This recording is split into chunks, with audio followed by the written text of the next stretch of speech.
Okay. So what were we doing? We were studying noun, right? And noun में हम क्या पढ़ रहे थे? देखो एक बार फिर से देख लेते हैं जल्दी जल्दी से, ताकि आप लोगों को चीजें याद हो जाए। नाउन की हमने क्या देखी थी? डेफिनेशन देखी थी, ओके। एग्जाम्पल्स देखे थे, ओके। क्लासिफिकेशन देखी थी, classification, pardon me for the handwriting. Classification देखी थी। क्लासिफिकेशन में आप सबको आई गेस याद हो ही चुका होगा। अगर याद हो चुका है तो थम्स अप डाल दो एक चैट बॉक्स में।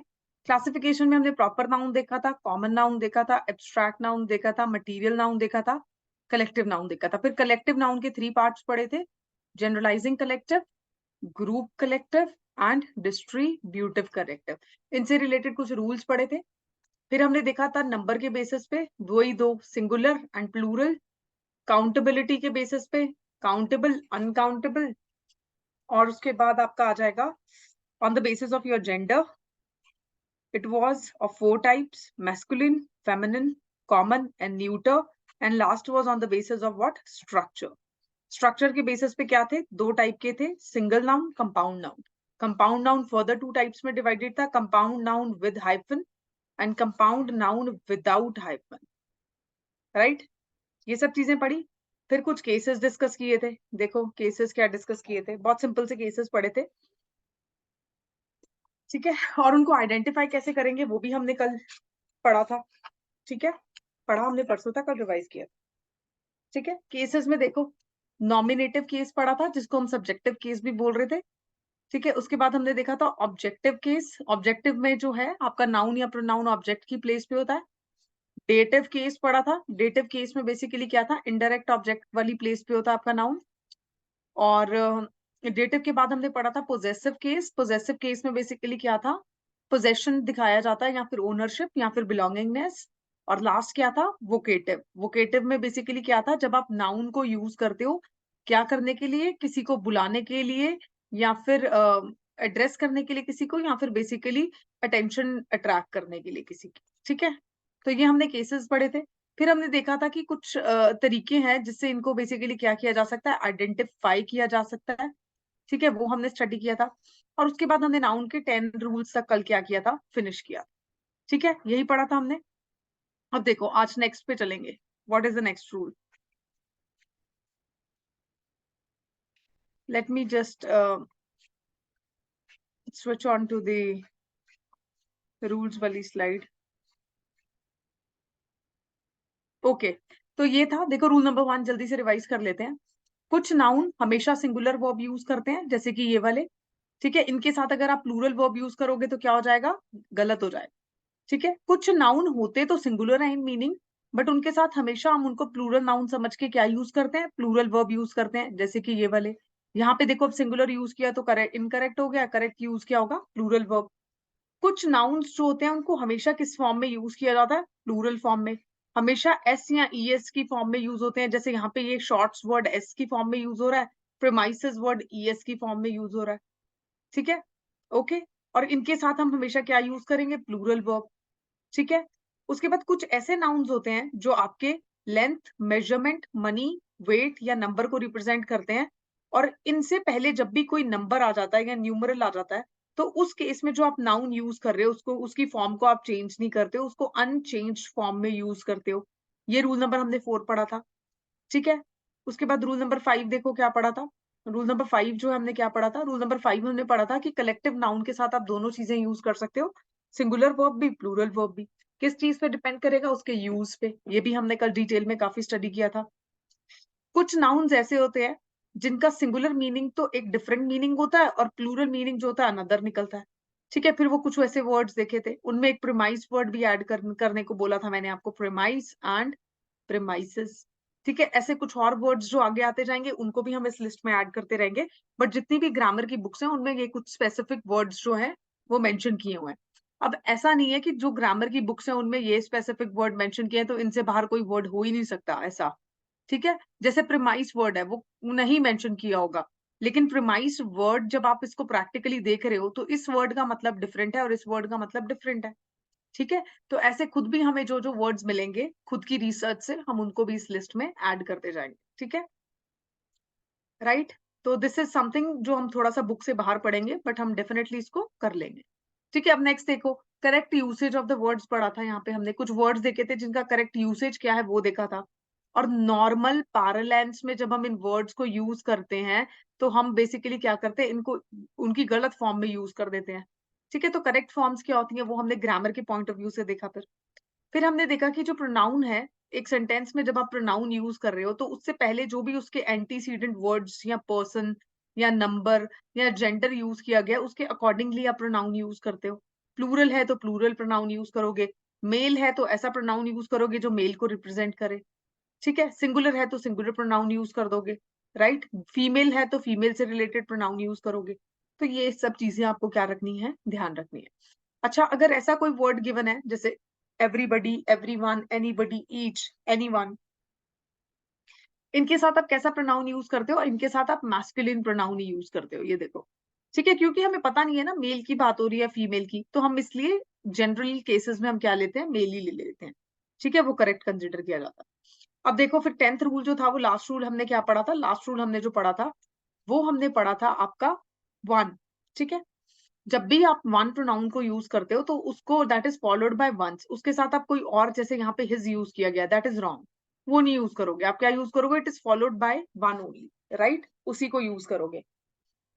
ठीक है, ओके। तो ये हमने रूल नंबर 10 देखा था। अब देखो, आज हमें रूल नंबर 11 से शुरू करना है।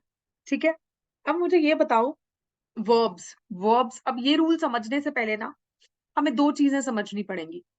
ठीक है, उसके बाद हम लोग बेसिकली क्या कर पाएंगे, इस पूरे रूल को समझ पाएंगे कि क्या है, एल्स आप लोग कंफ्यूज ही होगे इसमें। ठीक है, देखो, हम बेसिक से शुरू करते हैं। आप लोगों को सबको पता है वर्ब्स क्या होते हैं। ठीक है, you all know what is verb, but still हम उसके ऊपर बात कर लेते हैं। जब हम चैप्टर डिस्कस करेंगे वर्ब तो डेफिनेटली हम पढ़ेंगे, बट अभी के लिए देखो, बहुत ही नॉर्मल सी भाषा में, जैसे दोस्त एक दूसरे को समझाते हैं, बिल्कुल वैसे एक्सप्लेन करूंगी ताकि आप लोगों के दिमाग में चीजें स्टिक करना है। देखो, वर्ब क्या होता है, मैंने आपको क्या बताया, नॉर्मल सेंस में वर्ब क्या होता है, कोई भी एक्शन। ठीक है, कोई भी काम। ठीक है, सेंटेंस में कोई भी काम हो रहा है, ऐसा कोई भी वर्ड जो ये रिप्रेजेंट कर रहा है कि कोई एक्शन हो रहा है या कोई काम हो रहा है, उस वर्ड को हम क्या बोल देते हैं, उस वर्ड को हम क्या बोलते हैं, वर्ब बोलते हैं। अब इस एक्शन को कर कौन रहा होगा, ऑब्वियसली सब्जेक्ट जो होगा सेंटेंस का वही इसको परफॉर्म करेगा। तो सब्जेक्ट जो भी एक्शन परफॉर्म कर रहा है उसको हम बेसिकली क्या बोलते हैं, वर्ब बोलते हैं। ठीक है, तो वर्ब क्या हुआ, वर्ब हुआ एक सेंटेंस में जो सब्जेक्ट है, वो जो काम कर रहा है, वो जो एक्शन परफॉर्म कर रहा है, उसको हम क्या बोलते हैं, वर्ब बोलते हैं। ठीक है, for example, Ram is playing football. ठीक है, राम क्या है, सब्जेक्ट, इज जो है वो हेल्पिंग वर्ब है, देख लेंगे जब हम वर्ब चैप्टर करेंगे क्या होता है, तो अभी के लिए इसको छोड़ दो। ये पूरा आपका जो आ जाएगा वो बेसिकली क्या, आपका वर्ब। तो यहाँ पे प्लेइंग जो है वो आपका वर्ब है और फुटबॉल क्या हो जाएगा, ऑब्जेक्ट। ठीक है, नॉर्मल सेंटेंस का स्ट्रक्चर भी यही होता है, subject plus verb plus object. अब यहाँ पे ये जो वर्ब है, वर्ब क्या है, प्लेइंग। प्लेइंग वर्ड को पढ़ के आपको क्या समझ आ रहा है कि राम क्या कर रहा है, राम खेल रहा है, ही इज प्लेइंग। ठीक है, तो राम क्या है, सब्जेक्ट। सब्जेक्ट जो एक्शन परफॉर्म कर रहा है उसको हम क्या बोलेंगे, वर्ब बोलेंगे। एक्शन यहाँ पे क्या हो रहा है, प्लेइंग जो है वो एक्शन परफॉर्म हो रहा है, जिसको कौन परफॉर्म कर रहा है, सब्जेक्ट परफॉर्म कर रहा है।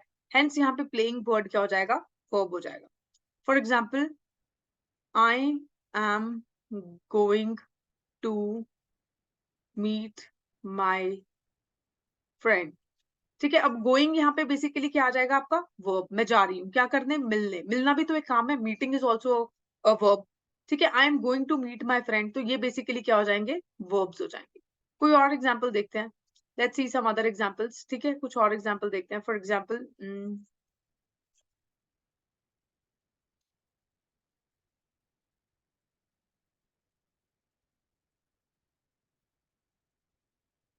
Example, Ram is swimming. यहाँ पे स्विमिंग क्या आ जाएगा, आपका वर्ब आ जाएगा।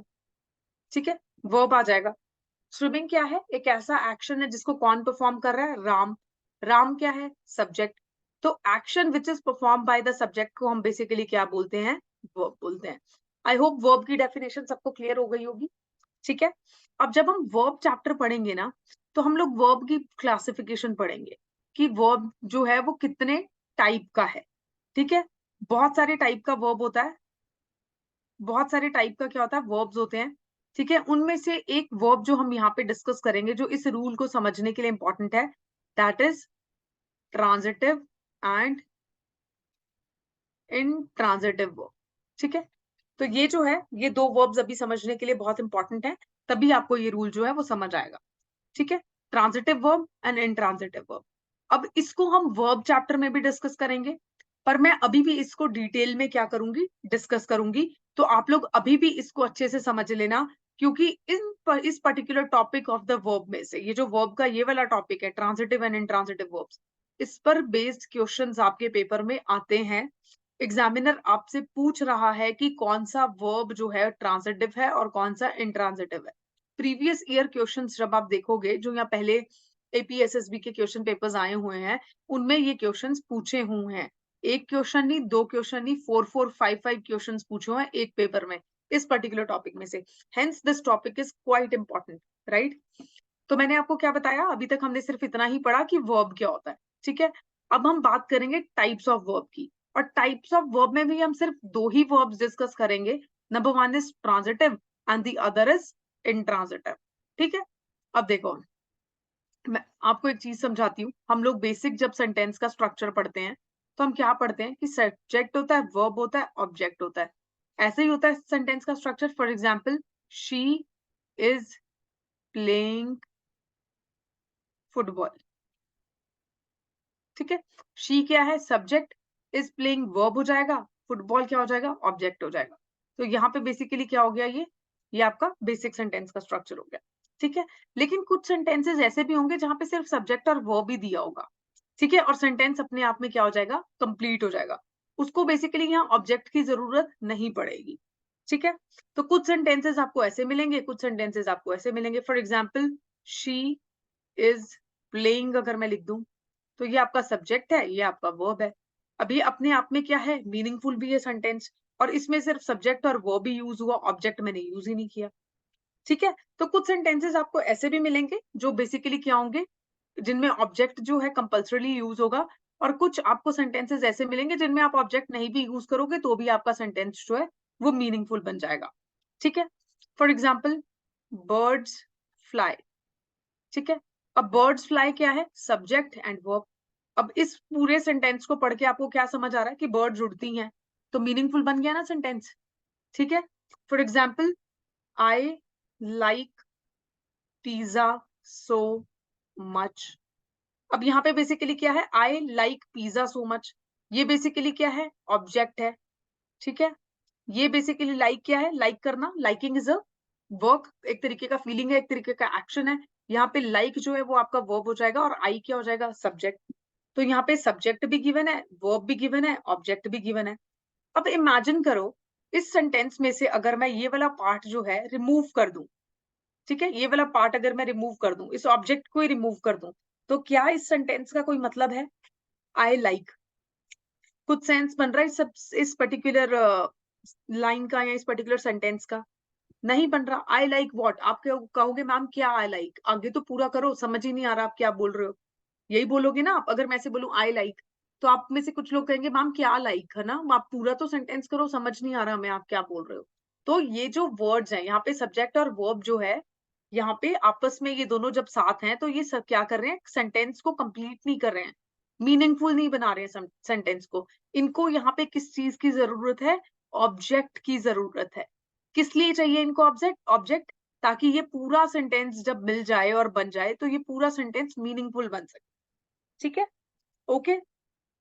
तो कुछ ऐसे सेंटेंसेस होंगे जहां पे आपको कंपल्सरी ऑब्जेक्ट यूज करना पड़ेगा ताकि वो सेंटेंस मीनिंगफुल बन जाए, और कुछ सेंटेंसेस ऐसे होंगे जहां पे आप ऑब्जेक्ट नहीं भी यूज करोगे तो भी सब्जेक्ट मीनिंगफुल है, जैसे कि यहाँ पे देखो, जैसे कि बर्ड्स फ्लाई। ठीक है, तो ऐसे भी सेंटेंसेस होंगे।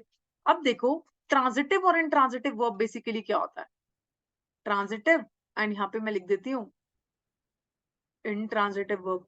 ठीक है, देखो, ट्रांजिटिव वर्ब्स बेसिकली कौन से वर्ब्स होते हैं, ये वो वर्ब्स होते हैं जिनको बेसिकली ऑब्जेक्ट जो है वो क्या चाहिए होता है, मैंडेटरीली चाहिए होता है ताकि वो सेंटेंस का मीनिंग क्या हो सके, कंप्लीट हो सके। अगर आप इस पर्टिकुलर वर्ब के साथ से ऑब्जेक्ट को हटा दोगे तो ये सेंटेंस जो है वो मीनिंगफुल नहीं रहेगा। ठीक है, तो ट्रांजिटिव वर्ब्स कौन से वर्ब हुए? ट्रांजिटिव वर्ब्स ऐसे वर्ब होंगे जिन वर्ब्स के साथ आपको ऑब्जेक्ट यूज करना ही पड़ेगा ताकि आप उस सेंटेंस को क्या बना सको, मीनिंगफुल बना सको। ठीक है, सिमिलरली जब आप इनट्रांजिटिव वर्ब्स को देखते हो तो इनट्रांजिटिव वर्ब्स बेसिकली कौन से होंगे? इनट्रांजिटिव वर्ब्स जो है वो बेसिकली क्या कौन से होंगे? इनट्रांजिटिव वर्ब्स जो है वो वाले वर्ब्स होंगे जिनके साथ अगर आप ऑब्जेक्ट को यूज नहीं भी कर रहे हो तो भी वो अपने आप में एक मीनिंगफुल सेंटेंस जो है वो बना पाएंगे। ठीक है, आई होप इट इज क्लियर। तो ट्रांजिटिव वर्ब्स कौन से हुए? ऐसे वर्ब्स जिनके साथ ऑब्जेक्ट अगर यूज नहीं होगा तो वो मीनिंगफुल नहीं रहेंगे, इसलिए आपको इनके साथ कंपल्सरीली आपको क्या यूज करना होता है? ऑब्जेक्ट को यूज करना ही होता है। It is mandatory to use object with these verbs, वरना आपका सेंटेंस मीनिंगफुल नहीं रहेगा। राइट, वरना आपका सेंटेंस मीनिंगफुल नहीं रहेगा। राइट, और यहाँ पे इनट्रांजिटिव वर्ब्स ऐसे वर्ब्स होते हैं जिनके साथ अगर आप ऑब्जेक्ट नहीं भी यूज कर रहे हो तो भी ये मीनिंगफुल रहेंगे। इनके साथ ऑब्जेक्ट को यूज करना इज नॉट कंपल्सरी। ठीक है, और इनके साथ आपको कंपल्सरीली यूज करना पड़ेगा। ठीक है, तो इनट्रांजिटिव वर्ब्स कौन से हुए? ऑब्जेक्ट जो नहीं यूज करते हैं। और ट्रांजिटिव वर्ब्स कौन से हुए? जिनको ऑब्जेक्ट की जरूरत होती है, they need object. and intransitive verbs do not need object। ठीक है, ट्रांजिटिव वर्ब का एग्जांपल देखो, just give me 1 second. Okay, अब देखो ट्रांजिटिव वर्ब का एग्जांपल देखो। ट्रांजिटिव वर्ब का क्या एग्जांपल होगा? ये देखो, यू बाय सम मिल्क। ठीक है, यू बाय सम मिल्क। ठीक है, कुछ भी यू बाय सम मिल्क या you get me some chocolate, you get me some chocolates. ठीक है, अब यहाँ पे बाय वर्ड बेसिकली क्या है? वर्ब। यहाँ पे गेट वर्ड बेसिकली क्या है? तुम मुझे लाके दो, लाके देना। ठीक है, वर्ब। अगर मैं यहाँ पे सम मिल्क को हटा दूं और यहाँ पे मी सम चॉकलेट्स को हटा दूं इन ऑब्जेक्ट्स को, तो you buy and you get कोई मतलब बन रहा है इनका? नहीं बन रहा ना इन स्टेटमेंट्स का मतलब। तो इसका मतलब ये हुआ कि ये जो सेंटेंसेस हैं इनको यहाँ पे सब्जेक्ट और वर्ब को, इन वर्ब्स को साथ में क्या चाहिए? ऑब्जेक्ट चाहिए ही चाहिए है, ताकि ये पूरा सेंटेंस क्या बन सके? मीनिंगफुल बन सके। सिमिलरली यहाँ पे इसको क्या चाहिए? ऑब्जेक्ट चाहिए ही होगा ताकि ये पूरा सेंटेंस क्या बन सके? मीनिंगफुल बन सके। ठीक है, इसको थोड़ा क्लियर करके लिख देती हूँ, just give me 1 second because बहुत ज्यादा मेस हो गया बोर्ड पे। Let me just clear the board and I'll just write these examples again so that I can explain it, right? अभी देखो, you buy some milk। ठीक है, you get me some chocolates। अब कोई भी एग्जाम्पल ले लेना, जरूरी नहीं है ये, मुझे अभी रैंडमली यही याद आ रहे हैं तो मैंने ये ले लिए। अब ये यहाँ पे you वर्ड जो है, what is you word? you is subject, buy is verb and some milk is object. अब मैं इस ऑब्जेक्ट को अगर यहाँ से रिमूव कर दूं तो you buy जो है अपने आप में सेंसिबल है? Is it meaningful? नो। तो इसमें यहाँ पे ये जो वर्ब है इसको किस चीज की जरूरत पड़ेगी? ऑब्जेक्ट की जरूरत पड़ेगी। किस लिए पड़ेगी? ताकि ये पूरे सेंटेंस को क्या बना सके? मीनिंगफुल बना सके। हेंस यहाँ पे बाय वर्ड जो है वो बेसिकली क्या हो जाएगा? Transitive verb. You get me some chocolates, you get me some chocolates, you क्या है? सब्जेक्ट, गेट क्या है? Verb, me some chocolates is object. अब मैं यहाँ मी सम चॉकलेट्स यानी ऑब्जेक्ट को अगर रिमूव कर दूं तो यू गेट का कोई मतलब बन रहा है? नो, मीनिंगलेस है। तो ये यहाँ पे गेट वर्ड जो है वो ऐसा वर्ब है जो बेसिकली क्या कर रहा है? इस पूरे सेंटेंस को मीनिंगफुल बना रहा है। ठीक है, तो ऐसे वर्ब्स जिनको ऑब्जेक्ट जो है कंपल्सरी चाहिए होते हैं एक सेंटेंस को मीनिंगफुल बनाने के लिए, ऐसे वर्ब्स को हम क्या बोलते हैं? Transitive verbs. और इनट्रांजिटिव वर्ब्स क्या होंगे? इनट्रांजिटिव वर्ब्स बेसिकली क्या होंगे? इनट्रांजिटिव वर्ब्स बेसिकली ऐसे वर्ब्स होंगे जिनको ऑब्जेक्ट नहीं चाहिए होता। ठीक है, फॉर एग्जाम्पल देखो, फॉर एग्जाम्पल इंट्रांजिटिव वर्ब्स का अगर मुझे आपको कोई एग्जाम्पल देना होगा तो मैं दूंगी आपको, for example we arrived in the afternoon. For example ये सेंटेंस है, ठीक है, we arrived in the afternoon, right. For example we arrived in the afternoon, right. अब यहाँ पे देखो सब्जेक्ट क्या है, जो सब्जेक्ट है that is we, arrived is your verb, in the afternoon जो है वो ऑब्जेक्ट है। अब अगर मैं यहाँ पे ऑब्जेक्ट को रिमूव कर दूं तो यहाँ पे ये जो वर्ब है और ये जो सब्जेक्ट है, क्या ये एक मीनिंगफुल सेंटेंस बना रहा है? वी अराइव्ड, हम आ गए, तो डेफिनेटली एक मीनिंग कन्वे कर रहा है ना, और कंप्लीट कर रहा है सेंटेंस को। अगर मैं सिर्फ इसको इतना भी लिखूं वी अराइव्ड, तो आपको ये तो समझ आ रहा है ना इससे कि मैम पहुंच गई, ठीक है, हम पहुंच गए, राइट। तो आपको ये तो समझ आ रहा है ना। तो यहाँ पे ये जो अराइव्ड है ये क्या हो जाएगा? This is an intransitive verb. क्यों इंट्रांजिटिव वर्ब है? क्योंकि इसको बेसिकली ऑब्जेक्ट की जरूरत नहीं पड़ रही है सेंटेंस का मीनिंग कंप्लीट करने के लिए, ठीक है।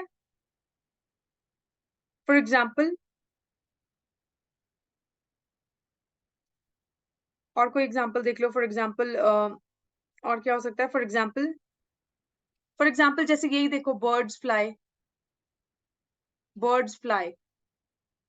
In the sky. बर्ड्स जो है वो क्या हो जाएगा? सब्जेक्ट। फ्लाई जो हो जाएगा वो बेसिकली क्या हो जाएगा? वर्ब।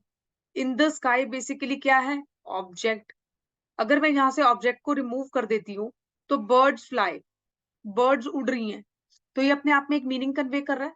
मतलब यहाँ पे इस वर्ब को ऑब्जेक्ट की जरूरत नहीं है।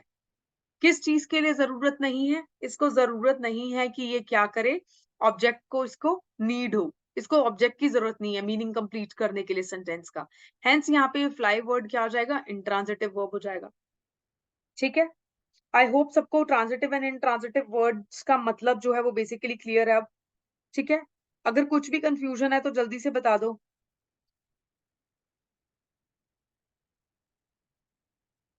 कुछ भी कंफ्यूजन है तो जल्दी से बताओ। उसके बाद एक और चीज मुझे क्लियर करनी है, जो प्रॉब्लम मैंने मॉर्निंग के बैच में फेस किया था, क्योंकि स्टूडेंट्स को वहां पे एक और कंफ्यूजन था इसको लेकर।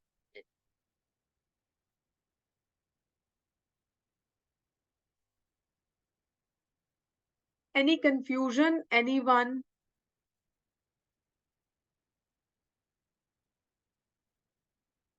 क्या बताना है? रिपीट करना है पूरा दोबारा से? आपको इतना समझ में आया है जितना अभी मैंने डिस्कस किया? ये जो ट्रांजिटिव एंड इंट्रांजिटिव वर्ब्स हैं ये समझ में आए अभी के लिए? पहले ये बताओ, क्योंकि उसके बाद ही हम आगे प्रोसीड कर पाएंगे। सबको समझ में आए हैं?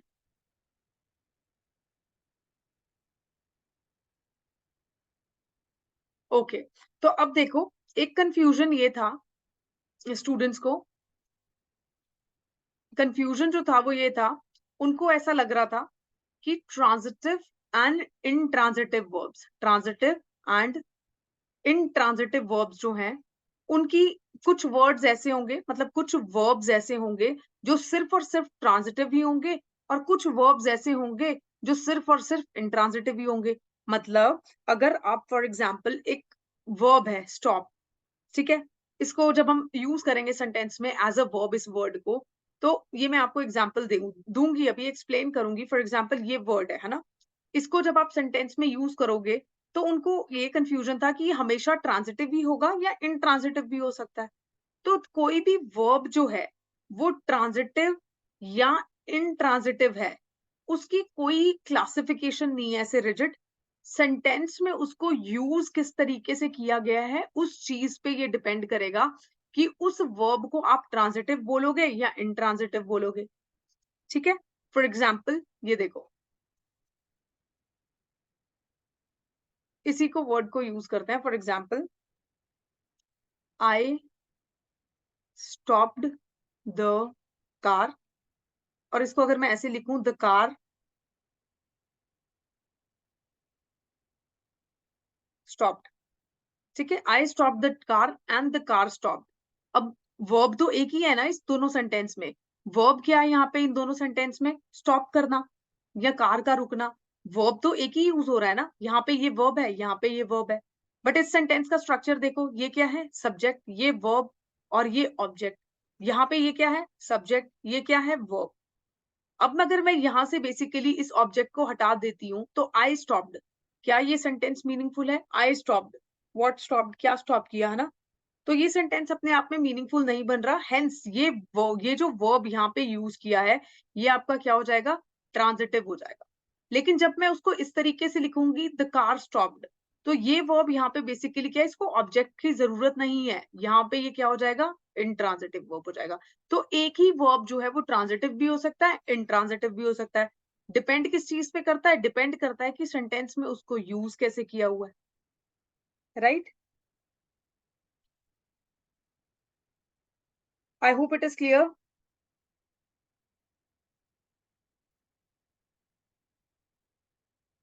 ठीक है, तो एक ही वर्ब जो है वो ट्रांजिटिव भी हो सकता है और इनट्रांजिटिव भी हो सकता है, डिपेंड करेगा उसके यूज पे। ठीक है, आपको देखना पड़ेगा वो ऑब्जेक्ट को सेंटेंस में से रिमूव करके कि जो बचा हुआ सब्जेक्ट और वर्ब है क्या वो अपने आप में मीनिंगफुल बन रहा है।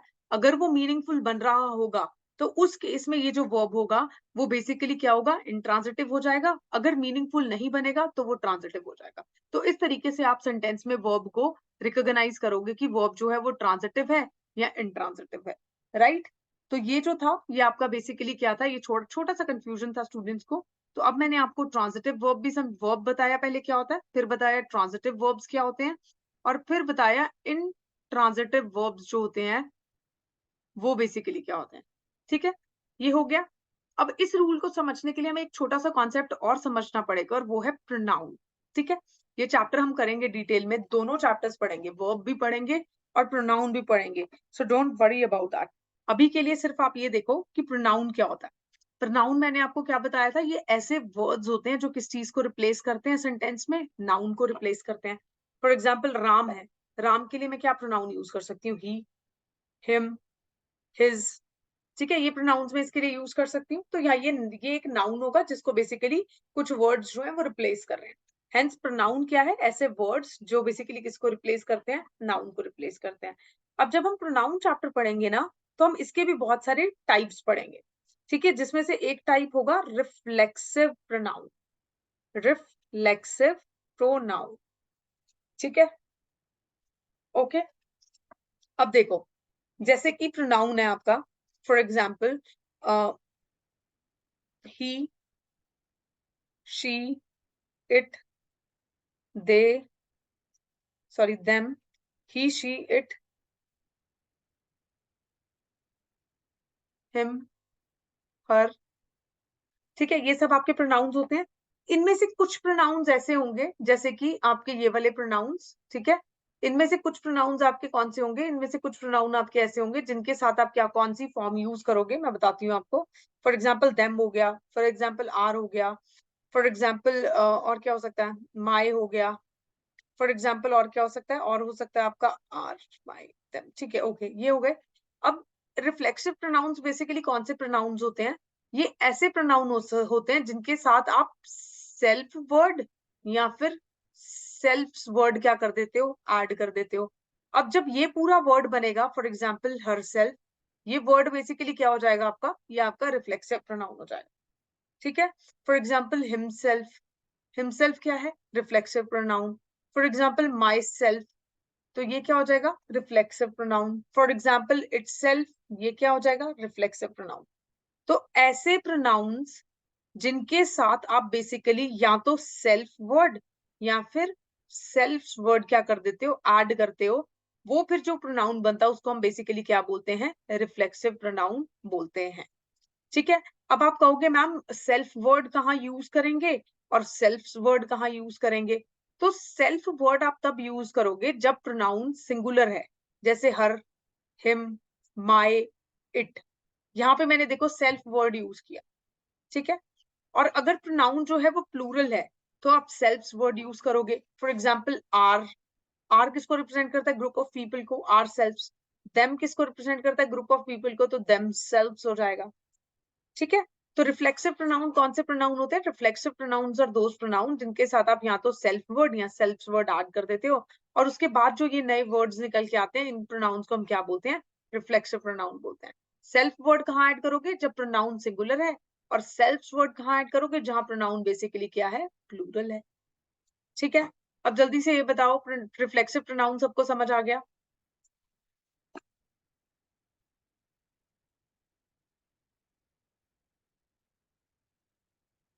Is it clear to everyone? I hope it is clear, right? अब देखो नेक्स्ट क्या है। नेक्स्ट जो है आपका, नेक्स्ट है रूल नंबर 11। अब रूल नंबर 11 पे हम स्विच करते हैं। ठीक है, जो इसमें दो बेसिक कॉन्सेप्ट्स यूज हो रहे थे, ट्रांजिटिव वर्ब्स का और दूसरा रिफ्लेक्सिव प्रोनाउन का, ये मैं आपको ऑलरेडी एक्सप्लेन कर चुकी हूँ। अब यहाँ पे ना रूल नंबर 11 में कुछ वर्ड्स दिए हुए हैं। For example enjoy, apply, resign, equity, drive, exert, avail, pride, absent. ठीक है, जब भी आप इन वर्ड्स को ट्रांजिटिव वर्ब की तरह यूज करते हो, ट्रांजिटिव मतलब ऐसे वर्ब्स यानी ऐसे सेंटेंस में, जिस सेंटेंस में अगर आप इनको एज अ वर्ब यूज कर रहे हो तो आपको ऑब्जेक्ट जो है रिक्वायर्ड होगा ही होगा। ठीक है, उनको कंपल्सरली आपको ऑब्जेक्ट प्रोवाइड कराना पड़ेगा ताकि आप बेसिकली सेंटेंस को मीनिंगफुल बनाओ। ठीक है, तो अगर आप इनमें से कुछ भी वर्ड्स को ट्रांजिटिव वर्ब की तरह यूज कर रहे हो सेंटेंस में, तो आप हमेशा ये वर्ब्स जो होते हैं दे आर फॉलोड बाय, इनको सेंटेंस में लिखने के बाद कोई ना कोई रिफ्लेक्सिव प्रोनाउन जो है वो जरूर ऐड करोगे। ठीक है, फिर यहाँ पे मैंने ये छोटी सी डेफिनेशन रिफ्लेक्सिव प्रोनाउन की भी दी है ताकि आप लोग इसको जब खुद से पढ़ो तो समझ सको। When self word is added to my, your, him, her, it, and self word is added to our and them, ठीक है, तो उनको बेसिकली हम क्या बोलते हैं? रिफ्लेक्सिव प्रोनाउंस बोलते हैं। ठीक है, तो ये रूल बेसिकली क्या बोल रहा है कि जब ये वर्ड्स जो हैं इनको जब आप बेसिकली ट्रांजिटिव वर्ब की तरह यूज करोगे इन अ सेंटेंस, तो they are followed by reflexive pronoun and then you use the object. ठीक है, तो एक तरीके से सेंटेंस का स्ट्रक्चर इसमें बेसिकली क्या बनेगा? देखो, सेंटेंस का स्ट्रक्चर बहुत सिंपल बनेगा इसमें। यहाँ पे बेसिकली क्या आ जाएगा? सब्जेक्ट, फिर ट्रांजिटिव वर्ब आ जाएगा, और उसके बाद ये आपका रिफ्लेक्सिव प्रोनाउन आ जाएगा और ऑब्जेक्ट आ जाएगा। ठीक है, अब देखो, ही एब्सेंटेड फ्रॉम द मीटिंग, ये स्टेटमेंट इनकरेक्ट है। क्यों इनकरेक्ट है? इस रूल के अकॉर्डिंगली आपको एब्सेंट वर्ड के बाद क्या यूज करना था? यहाँ पे फ्रॉम से पहले रिफ्लेक्सिव प्रोनाउन यूज करना था, जो इन्होंने यूज नहीं किया। हेंस इस सेंटेंस में जो मिस्टेक है वो कहाँ पे लाई करती है? आपकी इस particular part of the sentence में लाई करती है, जहां पे एब्सेंट वर्ड के बाद यहाँ पे इन्होंने रिफ्लेक्सिव प्रोनाउन यूज नहीं किया। ठीक है, क्योंकि एब्सेंट वर्ड के साथ जब हम बेसिकली एब्सेंट वर्ड को हम यहाँ ट्रांजिटिव वर्ब की तरह यूज कर रहे हैं। देखो, ही एब्सेंटेड, अगर मैं सिर्फ इतना लिखूं ही एब्सेंटेड, ठीक है, तो क्या ये सेंटेंस मीनिंगफुल है? नहीं। तो इसको पूरा आपको मेंशन करना पड़ेगा। इस सेंटेंस में आपको इस वर्ब के साथ ऑब्जेक्ट जो है वो यूज करना ही पड़ेगा। और जब भी आप ऑब्जेक्ट यूज करोगे ट्रांजिटिव वर्ब के साथ, उससे पहले आप रिफ्लेक्सिव प्रोनाउन ऐड करोगे अकॉर्डिंग टू दिस रूल। तो आपके सेंटेंस का स्ट्रक्चर क्या बन जाएगा? ये बन जाएगा, सब्जेक्ट आएगा, ट्रांजिटिव वर्ब आएगा, रिफ्लेक्सिव प्रोनाउन आएगा, फिर ऑब्जेक्ट आएगा। जैसे अब इसी सेंटेंस का करेक्ट फॉर्म यहाँ पे देखो, ही एब्सेंटेड हिमसेल्फ फ्रॉम द मीटिंग। ही क्या है? सब्जेक्ट, एब्सेंटेड आ जाएगा verb, himself is your reflexive pronoun, from the meeting is object. देखो, बिल्कुल सेम सेंटेंस स्ट्रक्चर है ना? मैंने तो इस रूल के अकॉर्डिंगली ये सेंटेंस स्ट्रक्चर लिखा था। नॉर्मली क्या होता है? Subject plus verb plus object. अब यहाँ पे सब्जेक्ट लिख दिया, वर्ब कौन सा यूज करना है? रूल क्या बोल रहा है? ट्रांजिटिव वर्ब यूज करना है। मतलब किसी भी वर्ब को आप ट्रांजिटिव वर्ब की तरह क्या करोगे? यूज करोगे। तो यहाँ पे मैंने ट्रांजिटिव वर्ब मेंशन किया। अब रूल के अकॉर्डिंगली अगर मैं किसी वर्ड को ट्रांजिटिव वर्ब की तरह यूज कर रही हूँ, तो ऑलवेज रिफ्लेक्सिव प्रोनाउन जो होगा उसके आफ्टर यूज होगा। तो उसके आफ्टर मैंने यहाँ रिफ्लेक्सिव, मतलब it is followed by the reflexive pronoun, उसके बाद मैंने यहाँ रिफ्लेक्सिव प्रोनाउन लिख दिया, और बाकी का जो ऑब्जेक्ट था वो एज इट इज लिख दिया। तो इस सेंटेंस के अकॉर्डिंगली स्ट्रक्चर क्या बना? यही। अब ये जब हम एग्जाम्पल कर रहे हैं तो देखो सिमिलर स्ट्रक्चर है, वर्ब को यहाँ ट्रांजिटिव वर्ब की तरह यूज किया गया। ठीक है, तो सेम स्ट्रक्चर जो है यहाँ पे फॉर्म हो रहा है। आई hope it is clear. I hope ये रूल अब सबको क्लियर हो गया होगा। जब भी आप किसी वर्ब को ट्रांजिटिव वर्ब की तरह यूज करते हो तो सेंटेंस में उसके बाद आपको रिफ्लेक्सिव प्रोनाउन यूज करना होता है। ठीक है, ओके, यही ये रूल बेसिकली क्या कह रहा है? बोलता है। ओके, तो ये जो था वो बेसिकली आपका क्या था? This was your rule number 11, right? अब देखो रूल नंबर 12। रूल नंबर 12 बहुत सिंपल सा रूल है यार, इसमें कुछ नहीं है। इसमें बेसिकली हु एंड हुम का डिफरेंस समझाया हुआ है, तो ये मैं आपको वैसे ही समझा देती हूँ। देखो, हु जो वर्ड है वो किस चीज को रिफ्लेक्ट करेगा? सब्जेक्ट कौन है सेंटेंस में, उस चीज को। और हुम जो है वो किस चीज की तरफ इशारा करता है? आपके ऑब्जेक्ट की तरफ। ठीक है, तो हु जो है वो बेसिकली किसको रिप्रेजेंट करता है? हु जो है वो बेसिकली आपके किसको रिप्रेजेंट करता है? हु रिप्रेजेंट करता है सब्जेक्ट को, और यहाँ पे हुम जो है वो किसको रिप्रेजेंट करता है? हुम जो है वो रिप्रेजेंट करेगा ऑब्जेक्ट ऑफ द सेंटेंस। ठीक है, for example who gave you that book, यहाँ पे हु जो है वो आपका सब्जेक्ट की तरफ इशारा कर रहा है, सब्जेक्ट के बारे में पूछ रहा है, किसने दी बुक। फॉर एग्जाम्पल मैं कहूँ Ram gave me that book, ठीक है, Ram gave me that book. अब मैं इसको लिखूं who gave you that book, तो ये बेसिकली हु वर्ड किसके लिए यूज हुआ? यहाँ सब्जेक्ट के लिए यूज हुआ ना, तो हु वर्ड किसको रिप्रेजेंट करेगा? सब्जेक्ट को। सिमिलरली यहाँ पे जो आपका होम वर्ड है, होम वर्ड जो है वो बेसिकली किसके लिए यूज होता है? Home word is use for what? For the home word जो है वो बेसिकली आपके ऑब्जेक्ट को दिखाने के लिए यहाँ पे यूज होएगा, which is a pronoun. Home is an objective pronoun, objective pronoun भी देखेंगे। which is a pronoun that receives the action। Objective pronoun की भी ये देखो डेफिनेशन दी हुई है। ऑब्जेक्टिव प्रोनाउन ऐसा प्रोनाउन होता है जो जिसके एंड पे जो एक्शन को रिसीव कर रहा है, which is receiving the action। ठीक है, देखो जैसे यहाँ पे whom should I call, किसको कॉल करूं मैं? ठीक है, तो यहाँ पे बेसिकली क्या होगा? For example I called Ram, या I should call Ram, for example I should call Ram, यहाँ पे राम को ऑब्जेक्ट की तरह यूज किया। अब अगर इसको मेरे को अलग तरीके से पूछ रहा हूँ आपको, तो होम वर्ड किसको रिप्रेजेंट कर रहा है? राम को रिप्रेजेंट कर रहा है। राम यहाँ बेसिकली किस तरीके से यूज हुआ है? ऑब्जेक्ट के तरीके से। तो whom should I call, definitely the answer would be Ram, and Ram is representing what? The object of the sentence. तो ऑब्जेक्टिव प्रोनाउंस होते हैं वो बेसिकली वो वाले प्रोनाउंस होते हैं that receive the action of the verb, जिन जो बेसिकली एक्शन जो है वर्ब का उसको रिसीव करते हैं। ठीक है, ओके। कई बार प्रेपोजिशन के साथ भी आप इनको यूज कर सकते हो, जैसे यहाँ पे देखो फ्रॉम के साथ आपने यहाँ होम यूज किया हुआ है। ठीक है, तो ये चीज भी है, इसको भी आप ध्यान रखोगे। आई होप इट इज क्लियर।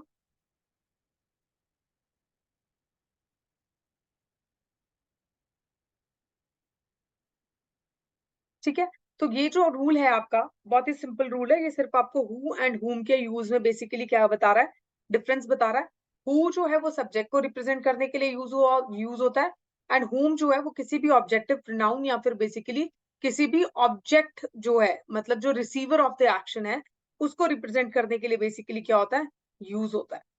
ठीक है, ऑब्जेक्टिव प्रोनाउन बेसिकली वो प्रोनाउंस होंगे जो बेसिकली क्या ले लेते हैं? सेंटेंस में ऑब्जेक्ट की प्लेस लेते हैं। ठीक है, आई hope it is clear.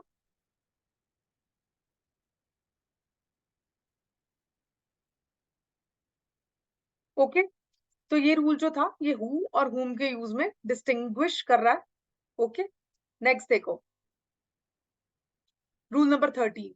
Rule number 13 basically क्या बोलता है? देखो रूल नंबर 13 और 14 ना बहुत सिंपल रूल्स हैं, बस आपको इनको लॉजिकली समझने की जरूरत है। इसको मैं पता है किस तरीके से समझाती हूँ, हम रूल बाद में पढ़ेंगे, पहले मैं आपको ये समझा देती हूँ कि ये बोल क्या रहा है। देखो कुछ वर्ड्स हैं हमारे पास ग्रामर में, जैसे ईदर और नीदर नॉर। ठीक है, ये कुछ वर्ड्स हैं। अब ये वर्ड्स जो हैं जब हम सेंटेंस में यूज करते हैं, for example this is the complete sentence, और इन वर्ड्स को जब हम सेंटेंस में यूज करते हैं, तो ये वर्ड्स क्या करते हैं? दो नाउन्स को क्या करते हैं? कनेक्ट करते हैं। ठीक है, दो नाउन्स को क्या करते हैं? कनेक्ट करते हैं। ठीक है, अब यहाँ पे ये जो नाउन वन और नाउन टू है, जब ईदर और या फिर नीदर नॉर जो है noun one and noun two को यहाँ पे कनेक्ट कर रहे हैं, ठीक है, और ये दोनों नाउन्स जो हैं अगर वो सिंगुलर हैं, मतलब यहाँ पे ये सिंगुलर नाउन है और ये भी सिंगुलर है, ये भी सिंगुलर है और ये भी सिंगुलर है, तो उस केस में आप कौन सा प्रोनाउन इनके साथ यूज करोगे? आप इनके साथ सिंगुलर प्रोनाउन ही यूज करोगे। ठीक है, तो ईदर के साथ जब भी सिंगुलर नाउन है फर्स्ट प्लेस पे, नाउन वन जब सिंगुलर होगा, और के बाद जो नाउन टू यूज किया वो भी जब सिंगुलर होगा, तो कैसा प्रोनाउन यूज करोगे? सिंगुलर प्रोनाउन यूज करोगे। और नीदर के साथ भी बेसिकली क्या है? जब नाउन वन जो है सिंगुलर है और नाउन टू भी सिंगुलर है, तो उस केस में आप बेसिकली कैसा प्रोनाउन यूज करोगे? सिंगुलर प्रोनाउन यूज करोगे। ठीक है, तो एक ये चीज याद रखो पहले। अब दूसरी चीज समझने की कोशिश करो, अगर सेंटेंस में आपको ऐसे दिया जाता है ईदर और नीदर नॉर, ठीक है, अब इस सेंटेंस में यहाँ पे अगर मैं प्लूरल नाउन, फॉर एग्जाम्पल यहाँ पे मैं सिंगुलर नाउन यूज करती हूँ, ठीक है, और यहाँ पे भी मैं सिंगुलर नाउन यूज करती हूँ, और यहाँ पे मैं प्लूरल नाउन यूज करती हूँ और इस जगह पे भी मैं प्लूरल नाउन यूज करती हूँ, तो फिर हमें कौन सा प्रोनाउन यूज करना है? तो हम कौन सा प्रोनाउन यूज करेंगे इस सिचुएशन में? प्लूरल प्रोनाउन यूज करेंगे। ठीक है, अगर ईदर और एक सिंगुलर नाउन को दूसरे प्लूरल प्लूरल नाउन के साथ सेंटेंस में कनेक्ट कर रहा है, तो आप उसके साथ कैसा प्रोनाउन यूज करोगे? प्लूरल प्रोनाउन यूज करोगे। सिमिलरली नीदर नॉर, अगर एक सिंगुलर नाउन को दूसरे प्लूरल प्लूरल नाउन के साथ कनेक्ट कर रहा है, तो उसके साथ आप कैसा प्रोनाउन यूज करोगे? आप उसके साथ प्लूरल प्रोनाउन जो है वो यूज करोगे। ये जो रूल हमने पढ़ा, ये रूल नंबर 13 था, और ये जो हम पढ़ रहे हैं क्या है? रूल नंबर 14 है। ठीक है, अब इनके एग्जांपल्स देख लेते हैं। ये मैंने आपको एक इक्वेशन सी बना के समझा दिया है। अब रूल नंबर 13 देखो। देखो, when two or more singular nouns are connected by either or neither nor, या फिर और के साथ कनेक्टेड है तो उनके साथ जो प्रोनाउन यूज होता है वो सिंगुलर यूज होता है। जैसे कि देखो, ईदर और यहाँ पे रोहन जो है वो सिंगुलर नाउन है, और यहाँ पे जो सोहन है वो भी सिंगुलर नाउन है। जब यहाँ पे सिंगुलर नाउन है तो यहाँ पे ये प्रोनाउन कैसा यूज होना था इस रूल के अकॉर्डिंगली? सिंगुलर। बट इन्होंने कैसा प्रोनाउन यूज किया है? प्लूरल। हेंस ये क्या हो गया? इनकरेक्ट। अब करेक्ट स्टेटमेंट क्या होना था? ईदर और रोहन जो है वो सिंगुलर नाउन आ जाएगा, और यहाँ पे सोहन भी सिंगुलर नाउन है। 1 की बात हो रही है ना, और इसके साथ यहाँ पे इन्होंने कैसा प्रोनाउन यूज किया? सिंगुलर। रूल के अकॉर्डिंगली ये क्या है? बिल्कुल ठीक सेंटेंस। ठीक है, तो जब भी नाउन 1 एंड नाउन 2 दोनों सिंगुलर हैं, ठीक है, और उनको आपने ईदर और वर्ड के साथ या फिर नीदर और नॉर वर्ड के साथ कनेक्ट किया है, तो उस केस में आप सिंगुलर ही प्रोनाउन यूज करोगे। ये जो है रूल नंबर 13 बोल रहा है। अब रूल नंबर 14 क्या बोल रहा है? देखो, रूल नंबर 14 और भी सिंपल है। रूल नंबर 14 बोल रहा है कि अगर किसी सेंटेंस में आपको एक जगह सिंगुलर नाउन और एक जगह प्लूरल नाउन मिल जाता है, और दोनों को आपने और नॉर या either or neither nor words के साथ कनेक्ट किया है, तो जो प्रोनाउन यूज होगा वो कैसा यूज होगा? प्लूरल। जैसे कि देखो, ईदर, यहाँ पे द स्टूडेंट यानी वन स्टूडेंट की बात हो रही है, तो कैसा नाउन है? ये सिंगुलर नाउन है। और वर्ड आ गया कनेक्ट करने के लिए, हिज टीचर्स। अब हिज टीचर्स बेसिकली कैसा कैसा नाउन है? प्लूरल नाउन है, क्योंकि टीचर्स की बात हो रही है ना। मल्टीपल टीचर्स होंगे, वन टीचर तो नहीं लिखा। फेल्ड इन हिज ड्यूटी, अब हिज कैसा प्रोनाउन है? आपका सिंगुलर प्रोनाउन है, तो यहाँ पे ये सिंगुलर प्रोनाउन तो यूज होना ही नहीं था। रूल क्या बोल रहा है? जब एक सिंगुलर नाउन है और एक प्लूरल नाउन सेंटेंस में दिया गया है, और उसको ईदर और या नीदर नॉर के साथ आप कनेक्ट कर रहे हो, तो प्रोनाउन कैसा यूज होगा? प्लूरल। तो उसके अकॉर्डिंगली, इस रूल के अकॉर्डिंगली स्टेटमेंट क्या हो गई? गलत। अब करेक्ट स्टेटमेंट क्या होगी? Either the student which is your singular noun, और से कनेक्ट किया, his teachers which is your plural noun, failed in their duty. अब यहाँ कैसा प्रोनाउन यूज किया? प्लूरल प्रोनाउन यूज किया। तो ये जो होगा वो आपका करेक्ट स्टेटमेंट हो जाएगा अकॉर्डिंग टू दिस रूल। तो आपका रूल नंबर 14 भी क्या बोल रहा है? कि ईदर और के साथ या नीदर नॉर के साथ, जो आप एक जगह अगर सिंगुलर नाउन यूज कर रहे हो और एक जगह प्लूरल नाउन यूज कर रहे हो, तो उस केस में आप कौन सा प्रोनाउन यूज करोगे? आप प्लूरल प्रोनाउन जो है वो यूज करोगे। आई hope it is clear. Rule number 13 and 14 सबको क्लियर है? ठीक है, तो ये जो रूल नंबर 13 एंड 14 है, ये दोनों इंटरलिंक्ड है। सिचुएशन में देखो कि सेंटेंस कैसा भी हो सकता है, तो आपको दोनों नाउन जो है वो सिंगुलर भी दिए जा सकते हैं, और एक नाउन सिंगुलर भी दिया जा सकता है, और एक नाउन जो है वो बेसिकली प्लूरल भी दिया जा सकता है। अगर फॉर एग्जाम्पल दोनों नाउन ही प्लूरल आ जाएंगे, फिर तो आपको प्लूरल ही प्रोनाउन यूज करना होगा ना, वो तो सिंपल ही है, right? I hope it is clear, I hope it is making sense. अभी नेक्स्ट देखो, what is next? Next is rule number 15। अब रूल नंबर 15 बहुत ही सिंपल रूल है। देखो, whose word and which word, इन दोनों को कहाँ कहाँ यूज करते हैं, उन दोनों का बेसिक डिफरेंस यहाँ पे एक्सप्लेन किया हुआ है। हुज वर्ड आप कहाँ यूज करते हो? लिविंग पर्सन के लिए। सेंटेंस में जब भी आपको क्वेश्चन में लिविंग पर्सन के बारे में बात करनी है, कोई ऐसा पर्सन जो अलाइव है उसके बारे में पूछना है, उसके बारे में बात करनी है, तो आप हुज वर्ड यूज करोगे। और विच वर्ड हम किसके लिए यूज करते हैं? लाइफलेस ऑब्जेक्ट्स के लिए। ठीक है, ऐसे ऑब्जेक्ट्स जो लाइफलेस हैं, विच आर नॉट अलाइव। ठीक है, for example, which novel did you select? Novel क्या होगा? बुक ही होगा ना। अब बुक अलाइव तो नहीं है, लिविंग पर्सन तो नहीं है, या लिविंग ऑब्जेक्ट तो नहीं है, it is lifeless object. Hence यहाँ पे क्या यूज किया? विच यूज किया। Whose photograph is lying there, whose मैंने यहाँ फोटोग्राफ के साथ क्यों यूज किया? क्योंकि फोटोग्राफ अगर किसी पर्सन की है या किसी living creature for example dog cat की है तो डेफिनेटली आप उस केस में आप हुज वर्ड जो है वो यूज करोगे। हुज वर्ड जो है वो बेसिकली लिविंग पर्सन या लिविंग क्रिएचर्स को रिप्रेजेंट करने के लिए यूज किया जाता है, और विच लाइफलेस ऑब्जेक्ट्स को। आई hope it is clear. Simple rules हैं, कुछ कंफ्यूजन नहीं हो रहा होगा मेरे हिसाब से अभी तक किसी को भी। नेक्स्ट देखो, नेक्स्ट जो है वो आपका बेसिकली क्या है, आपका ईच अदर वर्ड। देखो इस वर्ड को लेके भी बड़ा कंफ्यूजन होता है सेंटेंस में जब आ जाए। ईच अदर वर्ड हम कहाँ यूज करते हैं और वन अनदर वर्ड हम कहाँ यूज करते हैं। देखो जब एक सेंटेंस है वहां पे बेसिकली दो सब्जेक्ट्स मेंशन्ड है और यहाँ दो ऑब्जेक्ट्स, मतलब एक सेंटेंस में ऐसा भी तो हो सकता है कि आपको दो सब्जेक्ट्स गिवन है, या ऐसा भी हो सकता है एक सेंटेंस में सब्जेक्ट वन गिवन है, आपको वर्ब गिवन है और ऑब्जेक्ट दो गिवन है। ठीक है, तो जहां पे कोई भी ऐसा सेंटेंस अगर है जहां पे आपको दो सब्जेक्ट या दो ऑब्जेक्ट गिवन है तो वहां आप क्या यूज करते हो, ईच अदर वर्ड यूज करते हो।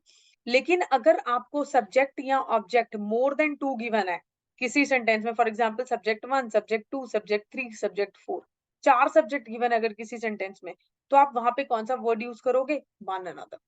तो ईच अदर वर्ड आप कहाँ यूज करोगे, ईच अदर वर्ड आप उस सेंटेंस में यूज करोगे जहां पे या तो दो ही सब्जेक्ट मेंशन्ड है, ओनली टू सब्जेक्ट्स, या ओनली टू ऑब्जेक्ट्स मेंशन्ड है। और वन अनदर वर्ड आप कहाँ यूज करोगे, जहां पे मोर देन टू सब्जेक्ट्स या ऑब्जेक्ट्स जो है वो मेंशन्ड है। ठीक है, for example Ram and Sita loved each other. ठीक है, यहाँ पे ईच अदर क्यों यूज किया, क्योंकि दो ही सब्जेक्ट है, ये देखो subject one is Ram and subject two is Sita. Loved is your verb and each other is your object. Obviously each other use करेंगे, क्यों करेंगे, क्योंकि यहाँ पे सिर्फ दो ही सब्जेक्ट मेंशन है। दोज फाइव स्टूडेंट्स, देखो ज्यादा स्टूडेंट्स, मोर देन टू की बात हो रही है, who are sitting there love one another. तो इसी तरीके से जैसे यहाँ पे दोज फाइव स्टूडेंट्स लिखा है, वहां यहाँ पे अगर फॉर एग्जाम्पल थ्री फ्रेंड्स का नाम दे दिया जाए, for example Ram, Shyam Shyam and Rohan are talking to one another. ठीक है, अब मोर देन टू सब्जेक्ट है यहाँ पे, तो मैंने वन अनदर वर्ड यूज कर दिया। ठीक है, जहां पे भी सब्जेक्ट मोर देन टू होगा वहां पे आप बेसिकली क्या करोगे, आप एक ऐसा वर्ड यूज करोगे जो बेसिकली क्या है, one another, rather than each other word नहीं यूज करोगे उस केस में। ठीक है, इस एग्जाम्पल को फिर से देख लेते हैं बिकॉज वो हैंडराइटिंग की इशू की वजह से हो सकता है क्लियरली ना दिखाओ। Ram, Shyam and Rohan are talking to. अब यहाँ पे देखो ईच अदर अगर मैं लिखती हूँ तो रूल के अकॉर्डिंगली क्या है, दिस इज रॉन्ग, क्योंकि दो सब्जेक्ट से ज्यादा सब्जेक्ट्स है ना, Ram is subject one, Shyam is subject two and Rohan is subject three. More than two subjects हैं तो ईच अदर नहीं आएगा।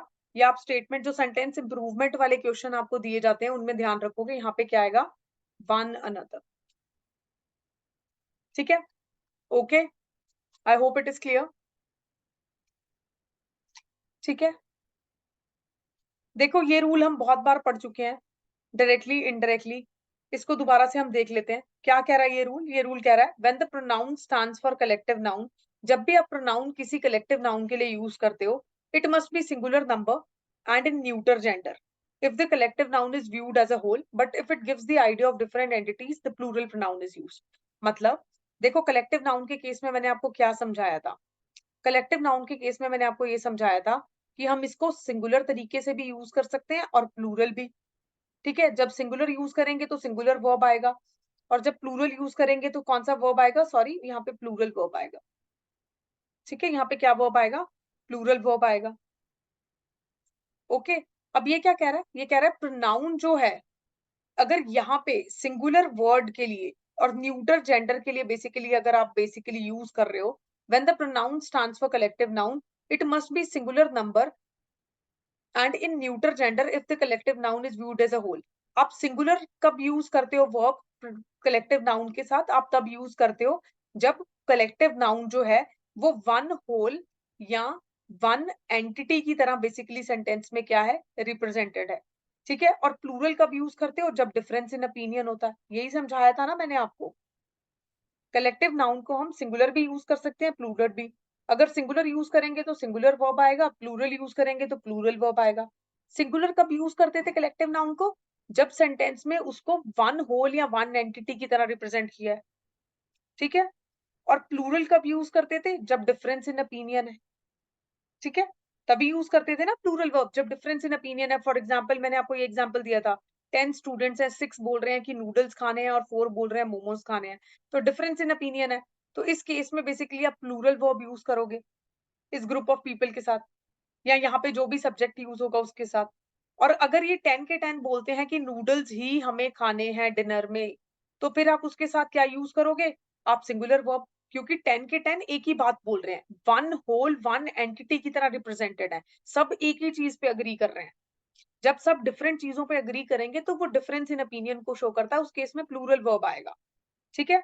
अब यहाँ पे प्रोनाउन का यूसेज बता रहा है कि इस केस में, ये जो केस है, अगर होल एंटिटी की तरह कलेक्टिव नाउन को शो किया गया तो आप कौन सा प्रोनाउन यूज करोगे, और अगर डिफरेंस इन ओपिनियन है तो कौन सा प्रोनाउन यूज करोगे? देखो, when a pronoun stands for collective noun, it must be in singular number and neuter gender if the collective noun is viewed as a whole. मतलब जब कलेक्टिव नाउन को as a whole entity दिखाया जाएगा, तो उस case में आप कौन सा प्रोनाउन यूज करोगे? सिंगुलर प्रोनाउन यूज करोगे। और जब डिफरेंस इन ओपिनियन या डिफरेंट एंटिटीज के आइडिया की तरह दिखाया जाएगा तो कौन सा प्रोनाउन यूज करोगे? यहाँ पे आप प्लूरल प्रोनाउन यूज करोगे। तो मतलब यहाँ पे इस केस में कैसा प्रोनाउन जाएगा? सिंगुलर प्रोनाउन जाएगा, और इस केस में कैसा प्रोनाउन जाएगा? प्लूरल प्रोनाउन जाएगा, ठीक है। अब समझ में आ गया? तो इस पूरी रूल का कंक्लूजन क्या निकलता है?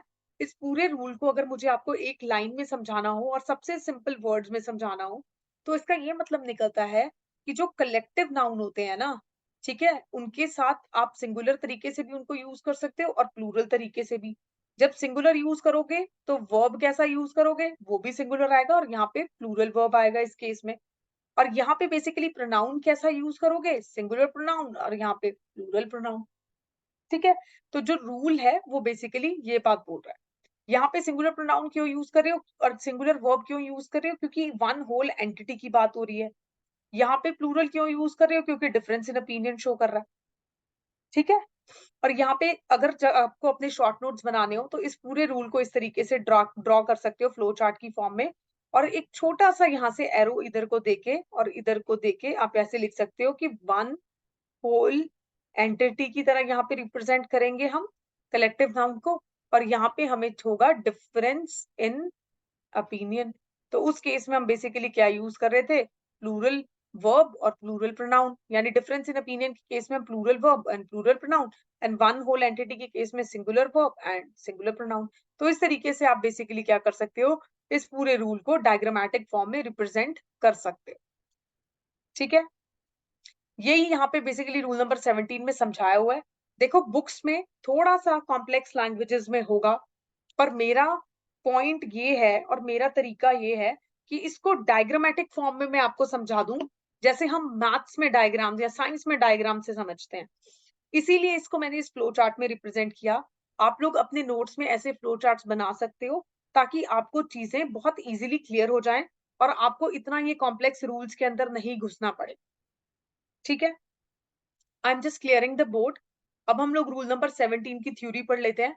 रूल नंबर 17 क्या बोलता है? When a pronoun stands for collective noun, it must be in singular number and neuter gender. Neuter gender मतलब ऐसा जेंडर होना चाहिए जो ही, जैसे ही जो है किसको रिप्रेजेंट कर रहा है? मैस्कुलिन को। शी किसको रिप्रेजेंट कर रहा है? फेमिनिन को, ठीक है। तो न्यूटर क्या कौन सा होगा? जैसे इट, जैसे इट्स, इट हो गया, ठीक है। तो ऐसे ऐसे प्रोनाउंस जो बेसिकली न्यूटर जेंडर में है, ठीक है, तो वो यहाँ पे बेसिकली सिंगुलर के केस में यूज होंगे, सिंगुलर नंबर में और न्यूटर जेंडर में यूज होगा जब कलेक्टिव नाउन जो है एज अ होल रिप्रेजेंटेड है।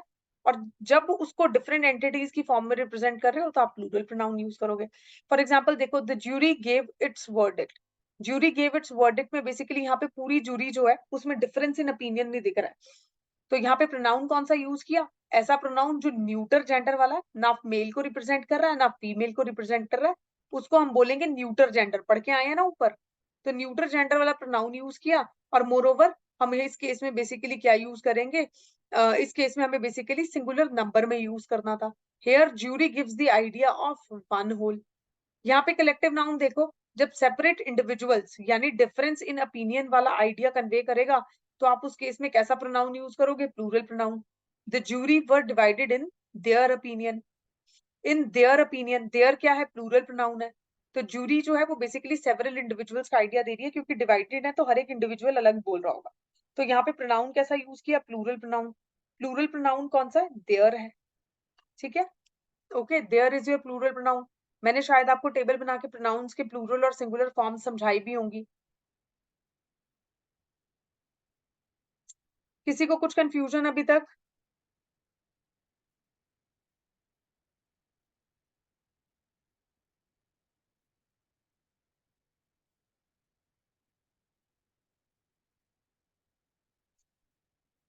देखो,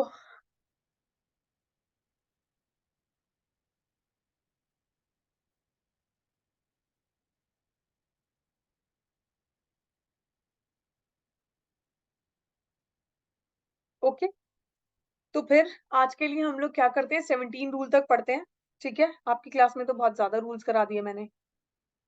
ठीक है, 17, 18, 19, 20 थोड़े से रूल्स रह गए। आई गेस कल हम जो है, जाने से पहले हम लोग कल इस चैप्टर को फिनिश करेंगे, क्योंकि फिर सैटरडे को आपको ऑफ होगा ना। तो 29 रूल्स हैं टोटल।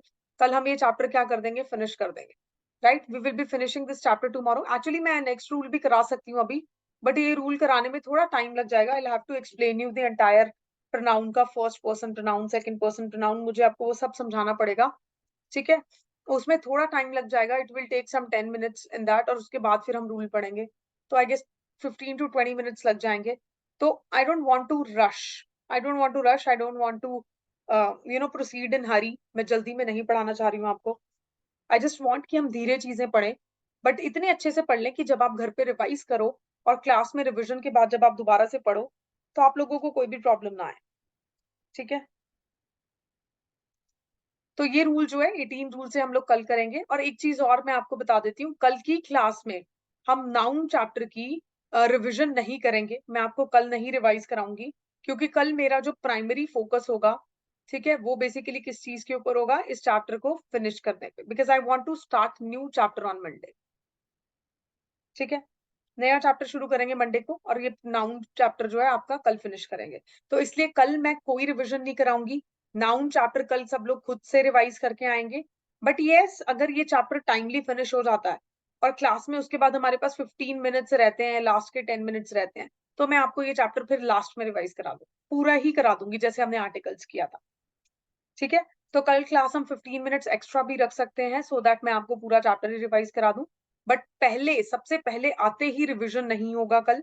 सबसे पहले ये चैप्टर फिनिश होगा, उसके बाद टाइम अगर बचेगा तो फिर हम लास्ट के 15 मिनट्स में, जैसे आर्टिकल्स चैप्टर पूरा रिवाइज किया था, इसको भी रिवाइज करेंगे। तो कल जब आप क्लास में आओगे तो एक्स्ट्रा 15 मिनट्स के माइंड सेट से प्रिपेयर होके आना। ठीक है, सो दैट हम लोग इस चैप्टर को फिनिश करके थोड़ा टाइम निकाल के लास्ट 15 मिनट्स में इसको रिवाइज करके इस चैप्टर को वाइंड अप कर दें।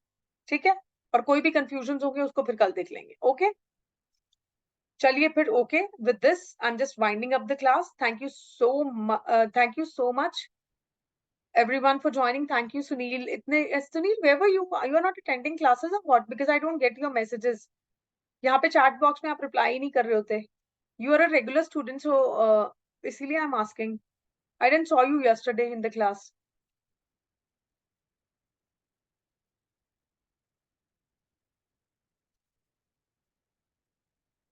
Okay Sunil, okay, be regular and अच्छे से पढ़ो, सब लोग अच्छे से पढ़ो। और नवंबर वाला एग्जाम हम सबको साथ में क्रैक करना है। Although I am not giving the exam, मैं आप लोगों के साथ एग्जाम नहीं दूंगी, but it is my exam too. आपका एग्जाम है तो डेफिनेटली मैं आपको पढ़ा रही हूँ, तो मेरा भी एग्जाम है ये एक तरीके से। तो आप लोग अच्छे से परफॉर्म करो, यही मेरी कोशिश रहेगी। और इसी पर्सपेक्टिव से मैं आपको पढ़ा रही हूँ। I try to finish your syllabus timely, ताकि हम लोग क्या कर सकें, रिविजन भी कर सकें फिर। ठीक है, वैसे तो मैं आपको साथ साथ रिविजन करा रही हूँ। तो जैसे अब आर्टिकल चैप्टर फिनिश हो गया है ना, तो आप लोग सैटरडे संडे को आर्टिकल चैप्टर पूरा फिर से रिवाइज कर लो, उसके प्रैक्टिस क्वेश्चंस कर लो। नाउन चैप्टर कल फिनिश हो जाएगा, सैटरडे संडे आर्टिकल्स और नाउन चैप्टर दोनों रिवाइज करके उनके प्रैक्टिस क्वेश्चंस कर लो। ठीक है, इस तरीके से इसको प्रैक्टिस कर लिया करो। I will see syllabus time पे कंप्लीट करा के, अगर लास्ट के 10 to 15 डेज हमारे पास बचेंगे, नवंबर में है ना एग्जाम, तो नवंबर मंथ में फॉर एग्जांपल 15th को अगर एग्जाम है या जब भी होता है, तो वो 15 डेज में आपको फटाफट क्विक रिविजन भी करा दूंगी। ऐसे 4 to 5 आवर की क्लास लूंगी एक ही दिन। ठीक है, तो उस तरीके से आपको रिविजन भी करा दूंगी, डोंट वरी अबाउट दैट, ठीक है? Okay, so with this, thank you so much for joining the class. I'm just winding up the class. Thank you so much. Good night, everyone. Study hard. Good night, ma'am. Good night.